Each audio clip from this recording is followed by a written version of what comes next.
श्री हरदास कार्तिक मास महात्म्य कथा अध्याय 11। एक बार सागर पुत्र जलंधर अपनी पत्नी वृंदा सहित असुरों से सम्मानित हुआ सभा में बैठा था। तभी गुरु शुक्राचार्य का वहां आगमन हुआ। उनके तेज से सभी दिशाएं प्रकाशित हो गईं। गुरु शुक्राचार्य को आता देखकर सागर पुत्र जलंधर ने असुरों सहित उठकर बड़े आदर से उन्हें प्रणाम किया। गुरु शुक्राचार्य ने उन सबको आशीर्वाद दिया। फिर जलंधर ने उन्हें एक दिव्य आसन पर बिठाकर स्वयं भी आसन ग्रहण किया। फिर सागर पुत्र जलंधर ने उनसे विनम्रता पूर्वक पूछा, हे गुरु जी, आप हमें ये बताने की कृपा करें कि राहु का सिर किसने काटा था। इस पर दैत्य गुरु शुक्राचार्य ने विरोचन पुत्र हिरण्यकश्यपु और उसके धर्मात्मा पौत्र का परिचय देकर देवताओं और असुरों द्वारा समुद्र मंथन की कथा संक्षेप में सुनाते हुए बताया कि जब समुद्र से अमृत निकला तो उस समय देव रूप बनकर राहु भी पीने बैठ गया। इस पर इंद्र के पक्षपाती भगवान विष्णु ने राहु का सिर काट डाला। अपने गुरु के मुख से इस प्रकार का वचन सुनकर जलंधर के क्रोध की सीमा न रही। उसके नेत्र लाल हो गए। फिर उसने अपने धस्मर नामक दूत को बुलाया और उसे शुक्राचार्य द्वारा सुनाया गया वृत्तांत सुनाया।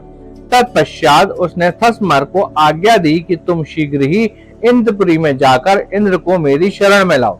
धस्मर जलंधर का बहुत ही आज्ञाकारी एवं निपुण दूत था। वह जल्द ही इंद्र की सुधर्मा नामक सभा में जा पहुंचा और जलंधर के शब्दों में इंद्र से बोला, हे देवता धाम, तुमने समुद्र का मंथन क्यों किया और मेरे पिता के समस्त रत्नों को क्यों लिया है? ऐसा करके तुमने अच्छा नहीं किया।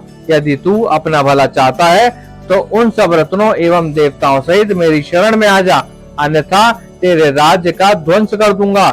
इसमें कुछ भी मिथ्या नहीं है। इंद्र बहुत विस्मित हुआ और कहने लगा, पहले मेरे भाई से सागर ने सब पर्वतों को अपनी कुक्षी में क्यों स्थान दिया और उसने मेरे शत्रु दैत्यों को ही क्यों रक्षा की?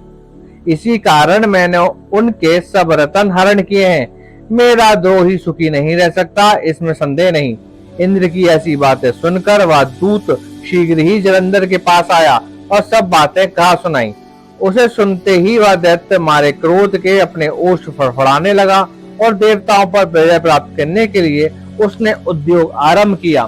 फिर तो सब दिशाओं में पाताल से करोड़ों दैत्य उसके पास आने लगे। शुंभ निशुंभ आदि करोड़ों सेनापतियों के साथ जलंधर इंद्र से युद्ध करने लगा। शीघ्र ही इंद्र के नंदन वन में उसने अपनी सेना उतार दी। वीरों की शंख ध्वनि और गर्जना से इंद्रपुरी गूंज उठी। अमरावती छोड़ देवता उससे युद्ध करने चले। भयानक मारकाट हुई। असुरों के गुरु आचार्य शुक्र अपनी मत संजीवनी विद्या से और देव गुरु बृहस्पति द्रोणागिरी से औषधि लाकर उनको जीवित करते रहे। इस पर जलंधर ने क्रुद्ध होकर कहा कि मेरे हाथ से मरे हुए देवता जी कैसे जाते हैं? संजीवनी वाली विद्या तो आपके पास है। इस पर शुक्राचार्य ने देवगुरु द्वारा द्रोणागिरी पर्वत से औषधि लाकर देवताओं को जीवित करने की बात कह दी। सुनकर जलंधर और भी कुपित हो गया। फिर शुक्राचार्य जी ने कहा, यदि शक्ति हो तो द्रोणागिरी को उखाड़ कर समुद्र में फेंक दो, तब मेरे कथन की सत्यता प्रमाणित हो जाएगी। इस पर जलंधर कुपित होकर जल्द ही द्रोणागिरी पर्वत के पास पहुंचा और अपनी भुजाओं से पकड़कर द्रोणागिरी पर्वत को उखाड़कर समुद्र में फेंक दिया। ये तो भगवान शंकर का तेज था, इसमें जलंधर की कोई विचित्रता नहीं थी। तत्पश्चात ये सागर पुत्र युद्ध भूमि में आकर बड़े तीव्र गति से देवताओं का संहार करने लगा।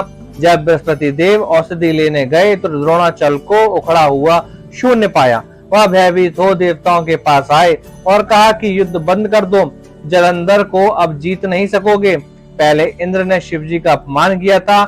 यह सुन देवता युद्ध में जय की आशा त्याग कर इधर उधर भाग गए। सिंधु सुत निर्भय हो अमरावती में घुस गया। आदि सब देवताओं ने गुफाओं में शरण ली। यदि कार्तिक मास की इस पावन कथा ने आपके हृदय को स्पर्श किया हो तो इस भक्ति संदेश को आगे बढ़ाने के लिए वीडियो को लाइक करें, चैनल को सब्सक्राइब करें और अपने प्रियजनों के साथ जरूर साझा करें और कमेंट करें। जय श्री हरि।